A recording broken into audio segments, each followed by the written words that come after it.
Hello everyone. आज हम करेंगे क्लास 10th का मैथ सब्जेक्ट का एक्सरसाइज 1.2 का क्वेश्चन नंबर 2। ये क्वेश्चन है एचसीएफ एलसीएम ज्ञात करें और जांच कीजिए कि एचसीएफ एलसीएम का जो प्रोडक्ट है वो उन्हीं संख्याओं के गुणनफल के बराबर होता है। यानी कि product of HCF LCM is equal to product of numbers. तो हमें एचसीएफ एलसीएम फाइंड आउट करने हैं और फिर ये चेक भी करना है, वेरीफाई भी करना है क्वेश्चन नंबर 2 के लिए। तो फर्स्ट पार्ट है, हमारे पास 26 और 91 दो नंबर हैं। तो सबसे पहले हम इनका प्राइम फैक्टराइजेशन करेंगे और फिर उससे हम इनका एचसीएफ एलसीएम फाइंड करेंगे। एक्सरसाइज 1.1 अब सिलेबस से इस साल के लिए डिलीट हो चुकी है। तो एक्सरसाइज 1.2, 1.3 एंड 1.4 सीबीएसई के सिलेबस का पार्ट है। हम वही एक्सरसाइज करेंगे। यूक्लिड डिवीजन एल्गोरिथम इस बार आउट ऑफ सिलेबस है। तो चलिए स्टार्ट करते हैं। 26 का प्राइम फैक्टराइजेशन इवन नंबर है तो ये 2 से जाएगा और फिर 13 आ गया तो 13 अभाज्य संख्या है, प्राइम नंबर है तो इसका फैक्टर यही होने वाला है। इसी तरह से 91 के फैक्टर करेंगे। 2 से ये जाने का जाएगा नहीं क्योंकि ये ऑड नंबर है।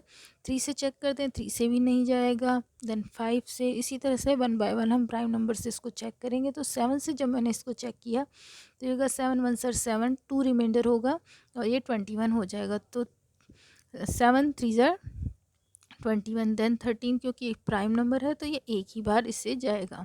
तो हमने देखा 26 के फैक्टर हैं 2 मल्टीप्लाई बाय 13 और 91 के फैक्टर हैं 7 इंटू 13। तो इनका एचसीएफ हुआ। एचसीएफ हाईएस्ट कॉमन फैक्टर है तो दोनों में जो कॉमन फैक्टर्स हैं उनका प्रोडक्ट हमारा एचसीएफ होता है। तो यहाँ पे 13 दोनों में कॉमन है तो 13 एचसीएफ हुआ। और एलसीएम के लिए हम क्या करेंगे, जितने भी आपको फैक्टर्स दिख रहे हैं जैसे इनको पावर्स में लिख लीजिए। जैसे 2 है, 7 है और 13, तीन नंबर्स आपको दिखाई दे रहे हैं, चाहे वो कॉमन फैक्टर है चाहे कॉमन नहीं भी है। तो उन सब का प्रोडक्ट मिनिमम पावर का मैक्सिमम, एलसीएम के लिए मैक्सिमम पावर लेना है, एचसीएफ के लिए मिनिमम पावर आपको लेना है। और एचसीएफ के लिए कॉमन फैक्टर ही लेने हैं, एलसीएम के लिए जो अदर फैक्टर हैं उनको भी लेना है। तो यहाँ पे 2, 13 और 7 तीन फैक्टर हैं। अब देखिए 2 की पावर सिर्फ 1 है यहाँ पे तो हम 1 ही लेंगे, मैक्सिमम का कोई है ही नहीं यहाँ पे चक्कर। 13 और 13 दोनों में 1 ही पावर है तो एक बार हमने 13 लिख लिया और 7 1 टाइम लिख लिया। तो इनका जो प्रोडक्ट होगा वो हमारा एलसीएम होगा। अब बात आई वेरीफाई करने के लिए। तो हम वेरीफाई करते हैं, जांच करते हैं कि एलसीएम इंटू एचसीएफ जो होगा वो हमारा प्रोडक्ट ऑफ नंबर यानी कि 26 और 91 के प्रोडक्ट के इक्वल आएगा। तो हम इसको पुट करते हैं।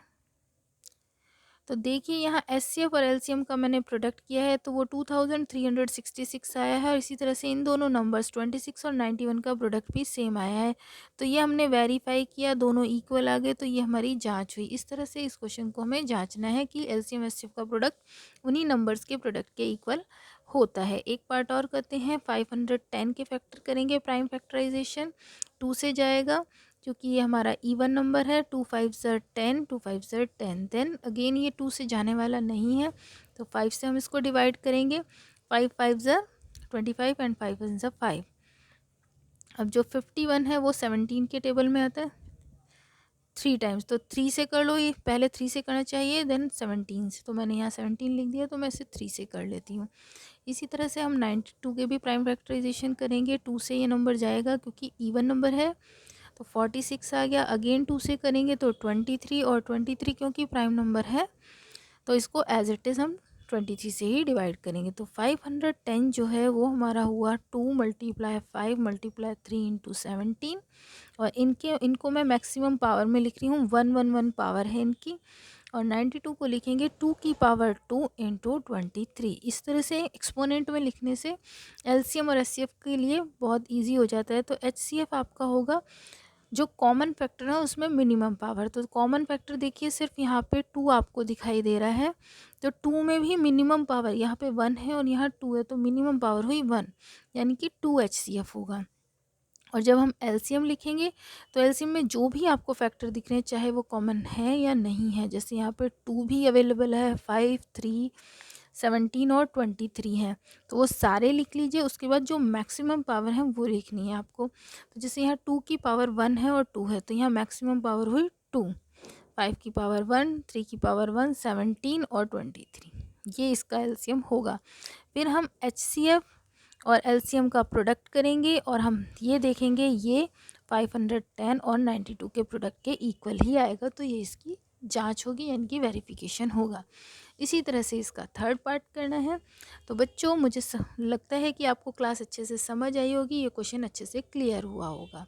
अगर आपको क्लासेस अच्छे से लग रही हैं, क्वेश्चन समझ आ रहे हैं, तो मेरे चैनल को लाइक शेयर सब्सक्राइब करना बिल्कुल ना भूलें। Thank you for watching my video.